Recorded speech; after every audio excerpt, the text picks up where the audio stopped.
The first thing people noticed about Nana Boateng was not his money. It was his shoes. Even in Takoradi, where oil money had started to change what men wore to funerals, Nana wore shoes that cost more than most teachers made in 3 months. Italian leather. No scuff marks. Ever. Like the ground he walked on had been warned in advance. He was 51 years old the year everything broke. And he walked through life the way a man walks through a house he built himself, slowly, touching things, reminding the walls who put them there. His father, Emmanuel Boateng, had been a quiet man. A surveyor by training. A land reader. He had worked the Western region for 30 years, filing reports that nobody read, eating kenkey from a shared pot at a government office in Sikandi. He died at 63 with a modest pension, a 2-room house in Efia, and it would later come out 11 parcels of land he had registered quietly over 2 decades in areas nobody had thought to look at twice. Then the oil came. Not to his land exactly. But close enough. 3 of those 11 parcels sat at the edge of what would become a service corridor for offshore extraction support. The government needed land. Multinationals needed land. And Emmanuel Boateng's children, Nana and his younger sister Abina, suddenly had something nobody had taught them how to carry. 34 million Ghana cedis. That was the first payout. There were 2 more after that. Nana was 39 at the time. He had been selling tires in Takoradi. He had a wife, Efua, who taught primary school and made the best garden egg stew in the neighborhood. He had 2 daughters. He had a small debt to a cousin and a larger one to a commercial bank. By the time the dust settled, all of that was gone. Not the family. But the version of himself that had needed those things. He paid the debts. He built a new house, not in Efia, but in the GRA, the government residential area, behind the gates where the white people used to live. He bought a Prado. Then he bought a second one for Efua.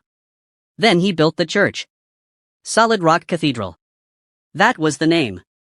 Not his idea, that was what Pastor Mensa Asante suggested, and Nana approved it the way men like him approve things, by not disagreeing.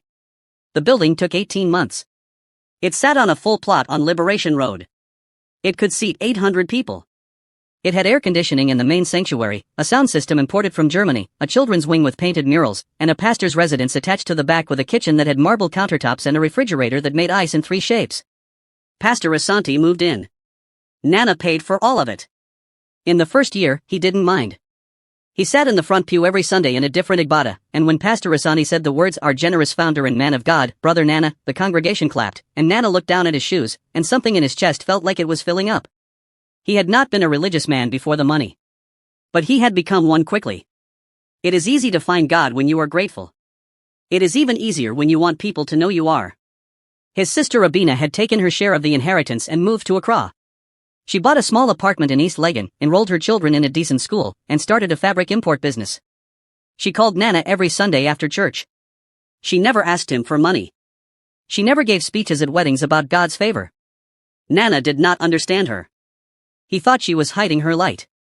He was not hiding anything. The man who would die first was called Kweku Mensa Asante. The pastor. He was 44. He had a wife, Rebecca, who sang in the choir, and a son in university in Kumasi. He had been a pastor for 15 years before Nana found him, or before Nana's money found him, which is a different thing. Pastor Asante was not a bad man at the beginning. That is important to say. He was a man who had been poor for a long time and had genuinely believed that his reward was coming. When it came in the form of Nana Boateng's checkbook, he told himself it was God. He told himself this for years. He was very convincing. Especially to himself. The second man who would die was called Kofi Darko. He was 31. He worked as the church's finance administrator. He had a degree in accounting from UCC, a mother in Tarkwa who was sick, and a habit of writing numbers in 2 different books. The third man, but we will get to him. It started, as these things do, with something small. A meeting. Nana called it a prayer breakfast, but it was really an accounting review. He had noticed, sometime in the second year, that the numbers the church reported didn't quite sit right with him. The children's feeding program they had launched was supposedly reaching 400 families. But when he drove past the distribution point one Tuesday afternoon, he was not supposed to be there. He had just taken a wrong turn, or told himself that there were maybe 60 people. He brought it up gently at the breakfast. He was a man who had learned to hold his anger behind his smile the way you hold a coal under wet cloth. It stays hot. It just doesn't show it. Pastor Asante explained. There were different distribution days. The numbers counted quarterly. The coordinator was ill. Each sentence was smooth and complete and connected to the next like a chain. Nana nodded. He drank his tea. He said nothing. But that night he sat in his study for 3 hours. He didn't turn the lights on. His wife Afua brought him food at 8 o'clock and found him in the dark and said his name twice before he answered. He said he was praying. She left the food. She had learned, by then, not to ask. Here is what Afua knew that she had never said out loud. The money had not made Nana happy. It had made him recognized, which is not the same thing. She had been with him before the money. She knew the difference in his laugh, the real one versus the one he performed on Sundays when people were watching. The real one was rare now. It came sometimes when his daughters made him forget himself, or late at night when they were alone and the gates were locked and no one needed anything from him. But mostly he lived on the surface of himself. Performing generosity. Collecting gratitude like it was currency. She worried about what would happen when someone refused to pay. She did not have to wait long. By the 3rd year, the money going into Solid Rock Cathedral was no longer coming only from Nana's personal accounts. This was the thing he would not fully understand until it was too late. It had started simply. He had set up a foundation, the Boateng Family Foundation, to channel his giving. He had put Kofi Darko in charge of day-to-day administration, on Pastor Asante's recommendation. The pastor had said Kofi was trustworthy. That he came from a good family. That he was a son of the church. He was all of those things. He was also the kind of man who, when he saw an open door, told himself God had opened it.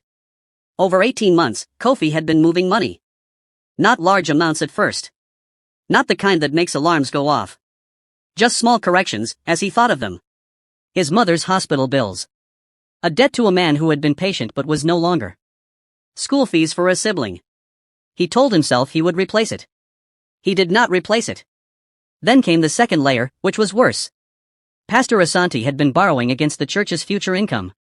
He had gone to 3 different microfinance institutions, not banks, not places with regulators who would notice, and used the church's assets, which were Nana's assets, as collateral for personal loans. The loans funded things the church would never see: a land purchase in Asankrangwa, school fees for a niece in London, a car he told his wife was a church vehicle. 2 men. 2 quiet corruptions. Neither one knew the full shape of what the other was doing. Nana did not know about either. But the money was running low in ways that didn't match the accounts he was seeing. And Nana Boateng had grown up poor. He knew what money felt like when it was leaving a room. He hired an auditor. He did not tell Pastor Asante. He did not tell Kofi. He called a man in Accra, a classmate from secondary school who had become a forensic accountant, and he said, "I need you to look at something for me." Quietly. The man's name was Prince. He came to Takoradi on a Wednesday and stayed 4 days in a hotel near the beach. Nana visited him only at night. They met in Prince's room. Prince would spread papers on the bed and Nana would sit in the only chair, and Prince would explain what he was seeing. The first night, Prince said, "There are gaps." The second night, he said, "The gaps are not random."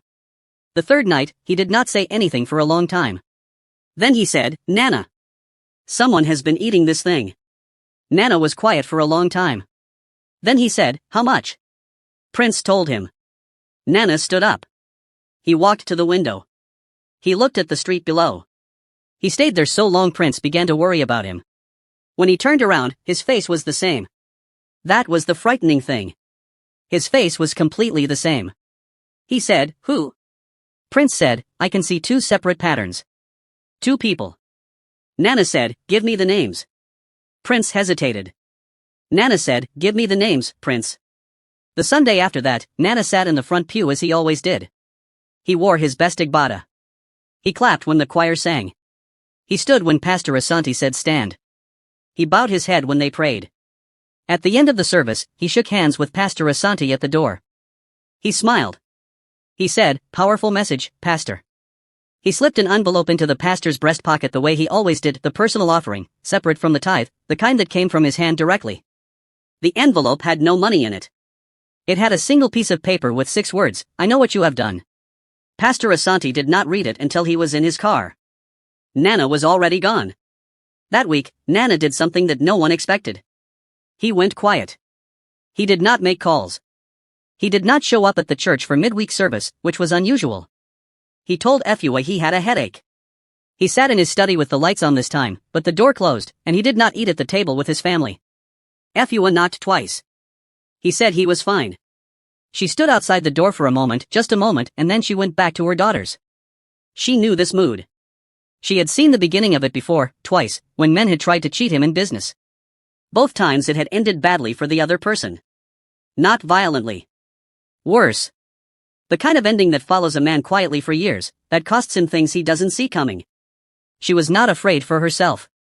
She was afraid for her daughters, who loved their father without knowing what kind of man sat underneath the igbatas and the shoes. Hey. If you've made it this far, you already know this story is different. Don't let the algorithm bury it. Subscribe right now, and share this with one person who needs to hear it tonight. We're only getting started.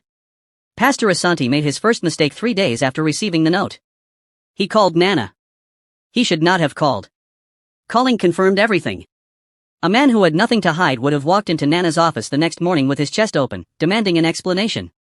Instead, Pastor Asante called at 10:30 at night, and his voice was careful in the way a man's voice is careful when he is building a story as he speaks. He said he had been meaning to talk to Nana. That there had been some internal challenges with the foundation's administration.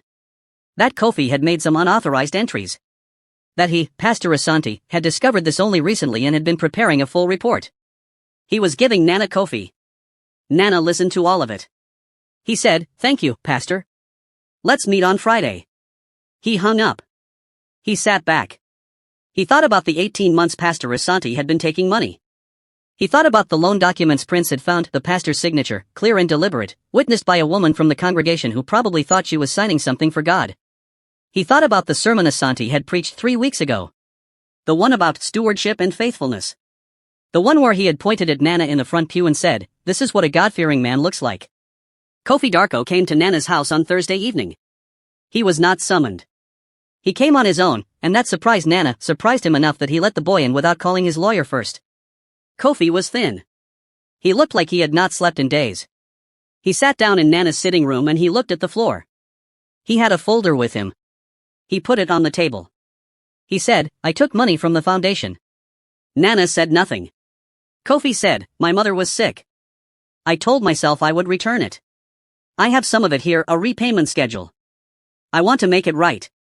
Nana looked at the folder. He looked at the boy's face. He thought about how young 31 was. He thought about his own mother. He thought about the quiet poverty of his father's house and what it did to a young man's reasoning. He said, "How much did Asante know?" Kofi looked up. Nana said, "Don't protect him now. He already gave you to me on the phone 3 nights ago." Kofi's jaw moved. Something moved behind his eyes. He said, "He knew. He helped me set it up. He said the church would cover it." He said more after that. A lot more. Nana listened to all of it without interrupting. When Kofi was done, the room was quiet for a long time. Then Nana picked up the folder. He stood. He said, "Go home. Don't contact Asante. Don't go to the church. Wait." Kofi stood up. He said, "What are you going to do?" Nana said, "Go home, Kofi." The Friday meeting never happened. Because on Friday morning, at 7:15, Nana received a call from a journalist. A young woman from a Kumasi-based news website. She said she had received documents suggesting that the Boateng Family Foundation had been misappropriating funds designated for a community feeding program. She asked if Nana wished to comment. He said, "Where did you get these documents?" She said a source had provided them. The documents, as she described them, pointed entirely at Kofi Darko. They were real documents, real account entries, real transfers. But they were arranged in a way that showed only what Kofi had done.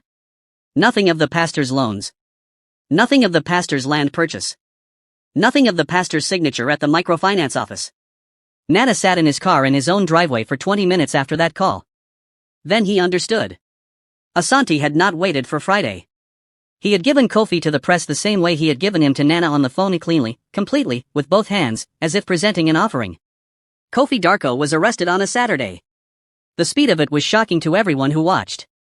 The police came to his mother's house in Tarkwa, his mother who had just finished her 3rd round of treatment, who was recovering, who had opened the door in her hospital gown because she thought it was the neighbor bringing food. The neighbors photographed the arrest. It was on social media within the hour. Nana saw it. He sat with it. He called his lawyer. His lawyer said, "We can make this worse for the boy or better. What do you want?" Nana said, "What I want is not the boy." His lawyer said, "Then what?" Nana said, "I want everything." Here is where Abina came back into the story. She had been watching from Accra. Not closely, she had her own life, her fabric business, her children's schools. But when the news about the foundation started appearing online, she drove to Takoradi herself. She did not call ahead.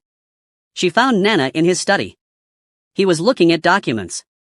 She sat down. She said, "Nana. Let it go." He said, "What?" She said, "The money. Let it go. Su Asante. Recover what you can. Close the foundation and start again. But don't do whatever it is you're planning to do." He looked at her. She said, "I know that face. I have known it since we were children. When you look like that, you stop seeing the person in front of you. You only see what they owe you." He said, "They stole from me." She said, "Yes." He said, "In front of the whole city, they stole from me. And then he used me to bury the boy he used to steal from me." She said, "Yes." He said, "You think I should forgive that?" She said, "I think you should survive it." She left the next morning. He did not go to the car to see her off. He stayed in the study. She stood at the gate and looked at the house for a moment, the big house, the white walls, the bougainvillea that Efua had planted, and then she got in her car and left. She would think about that moment for the rest of her life. The moment she left, Efua found out the full shape of everything on a Tuesday. Not from Nana. From a woman at school, a teacher who had read the news online and assumed Efua already knew. The woman meant well. She touched Efua's arm in the staff room and said, "Ei, the things that man did. Using your husband's money like that. Ei." Efua went home that afternoon and sat at the kitchen table. She read everything she could find online. She read about the foundation. She read about Kofi's arrest. She read the quote from Pastor Asante, who had released a statement expressing shock and sadness at the actions of his former employee. She read the quote 3 times. Then she went upstairs. She opened Nana's wardrobe. Not to look for anything. She just opened it and stood there, looking at the row of agbatas and the shelf of shoes, all in their cloth bags, all in a row, all the same. She closed the wardrobe. She said nothing to Nana when he came home that night. She served his food. She asked about his day. She watched his face while he talked, the performance, the smooth surface, and she thought about the version of him she had married, the one who ate kenki from takeaway packaging and laughed with his whole body. That man was gone. She did not know yet that she was already deciding something. It would take her 2 more weeks to find the words. But the decision had been made at the kitchen table that afternoon, and it sat in her like a stone. What Nana did to Pastor Mensa Asante was not loud. This is important. He did not hire men. He did not make threats. He was not a man of violence, or rather, he understood that violence was loud and loud things attracted attention and attention limited your options. What he did was slower and more complete. He started by withdrawing all support from the church. Not dramatically, no public statement, no confrontation at the pulpit. He simply stopped the standing order. The monthly operating contribution, the salary supplements for the youth pastor and the choir director, the utility payments, all of it stopped on the 1st of the month, without announcement. The church noticed within 2 weeks. Then he called in the loans. This required patience. He had first gone to the microfinance institutions quietly, 3 weeks before, presenting himself not as a victim but as an interested acquirer. He had bought 2 of the 3 loan books that held Asante's borrowings. He now held the debt directly. He gave Asante 14 days. Asante could not pay. Of course he could not pay. The amounts were structured to be unpayable on short notice. Nana had made certain of that, consulting with his lawyer on the terms before he purchased the debt.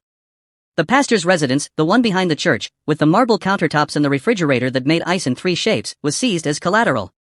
Legally. With a court order. With a bailiff who arrived on a Wednesday morning while Rebecca was in the kitchen making breakfast. Rebecca Asante moved back to her family in Winneba. She did not say goodbye to her choir. She packed in 3 days. The church itself was a more complicated matter. The land was Nana's. He had never transferred title to the church. This had been, at the time, a legal oversight on the part of his first lawyer. But it was Nana's land. He had a title deed. He had always had a title deed. He presented this quietly to the church board. The board, 5 men who had been handpicked by Asante but who were not stupid, read the documents. They met without the pastor. They called Nana. They asked what he wanted. He said, "I want the keys." They gave him the keys. Pastor Asante held 2 Sunday services in a school hall before he accepted that the congregation was not following him. They were polite about it. Ghanaians are often polite. They simply did not come. He left Takoradi in November. He went to his home village in the Brangahafo region. He had a small piece of land there and a sister who took him in without asking questions. He tried to start a church there. 6 people attended the first service. 3 of them were members of his sister's household. He did not die. But the version of him that had walked into Solid Rock Cathedral in Italian shoes and preached to 800 people, that man was buried somewhere on Liberation Road, and nothing would dig him out. Kofi Darko's case moved through the courts slowly, as cases do in Ghana. Nana did something that no one expected, something that confused people who thought they understood him. He paid Kofi's legal fees. Not publicly. Not in a way that could be connected to him easily. He instructed his lawyer to identify a legal aid arrangement and fund it anonymously. He did not do this out of forgiveness. He did not do it out of guilt. He did it because he had decided that Kofi Darko was not the person who owed him anything. Kofi had been a tool, and you did not punish a tool for the hand that wielded it. He also, quietly, paid the remaining balance of Kofi's mother's medical bills. He told no one. Not even Efua. Especially not Efua. Efua left in December. She did not leave loudly either. This was a family of quiet destructions. She packed while Nana was in Accra for a meeting. She took the girls, they were teenagers, old enough to know something was wrong, not old enough to understand what.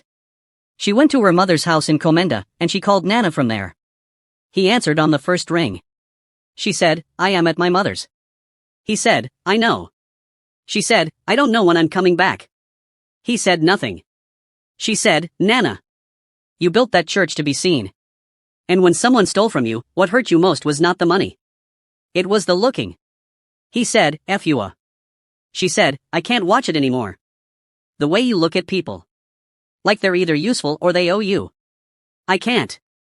The line was quiet for a long time. Somewhere on his end, she could hear a car on the street. She could hear him breathing. He said, very quietly, "I don't know how to be different." She said, "I know." She hung up. She sat on her mother's porch in the dark for a long time after that. Her mother brought her tea and sat beside her and said nothing, which was the kindest thing a person could have done. The third man who died was Nana Boateng himself. Not physically. He was alive. He was alive at the end of this story, and he would remain alive for many years, sitting in his big house in the GRA, eating alone, his shoes still unscuffed, his igbatas still pressed.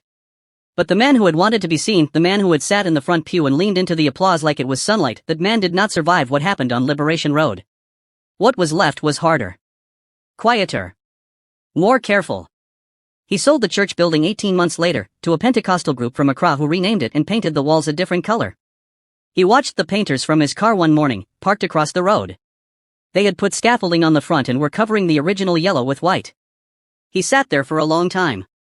He thought about his father. Emmanuel Boateng. The surveyor.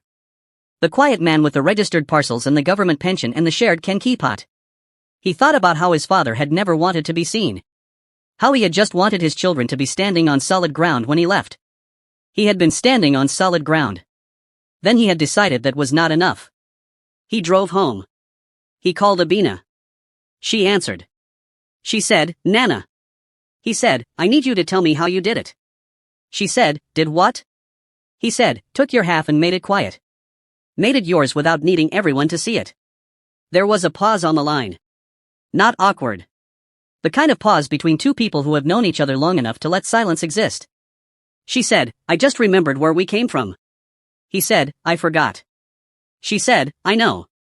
He said, "How do you remember again?" She said, "You start small. You help someone and you don't tell anyone you did it, *." He thought about Kofi's mother's medical bills.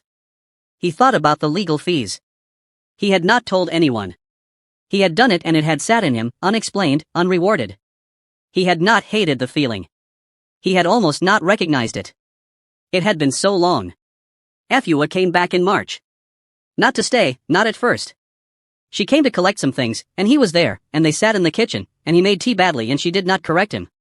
They talked for 3 hours. He did not apologize the way he would have before, the big apology, the performed contrition, the kind that was really about being forgiven more than being sorry. He said, *I think I lost myself in what people thought of me. I think I've been doing that since the money came, *. She looked at him. He said, *I can't promise I'm fixed. I don't think I am. But I'm not who I was, *. She said, "I know." She looked at her tea. She said, "Your daughters miss you." He said, "I miss them more." She came back in June. Not to the big house, they sold it. They bought a smaller place in Inaji, closer to the school where she still taught. The Prado stayed. The second one they sold. His shoes were still the same. But he started eating kenki again, sometimes on Sundays. The kind in the takeaway packaging. He ate it at the kitchen table with his daughters and let himself be loud about nothing in particular. His real laugh came back. Not all the way. You cannot break something that completely and put it back without the cracks showing. But enough. Enough. Kofi Darko was convicted on a reduced charge. He served 11 months and was released. He went back to Tarkwa.